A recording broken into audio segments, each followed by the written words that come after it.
Hi friends, మా ఇంట్లో దొంగలు పడ్డారు చూడండి ఫ్రెండ్స్. కొబ్బరి ముక్కలు ఎలా తినేస్తుందో చూడండి. చక్కగా కొబ్బరి ముక్కలు ఎండబెడితే అన్ని కొబ్బరి ముక్కలు తినేస్తుంది చూడండి. మా ఇంట్లో దొంగలు పడ్డారు. ఈ దొంగ చూడండి ఎంత క్యూట్గా తింటుందో. అందుకే దీన్ని ఏం అనలేకపోతున్నాను. అది పడి చేస్తుందేమో, కిందకి అన్నీ వెళ్ళిపోతేమో అని భయం వేస్తుంది. కానీ చూడండి అన్నీ ఏరి పడిచేస్తుంది కిందన. చూడండి, దానికి నచ్చకపోతే ఏరేసి అన్నీ పడిచేస్తుంది. ఫ్రెండ్స్ చూడండి, మా ఇంట్లో దొంగలు పడ్డారు. అన్నీ ఏరి పడిచేస్తుంది చూడండి కిందన. దానికి నచ్చకపోతే ఏరి పడిచేస్తుంది. కొబ్బరి ముక్కలు, ఫ్రెష్ కొబ్బరి ముక్కలు తినేస్తుంది. ఎండినవి దొరికినట్టయితే పడిచేస్తుంది కిందన.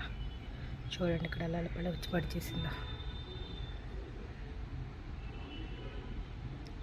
ఈ దొంగని ఏం చేయాలి చెప్పండి? రోజు తినేస్తుంది మా ఇంట్లోని కొబ్బరి ముక్కలు. చాలా క్యూట్గా తింటుందని కదా అని మేము కూడా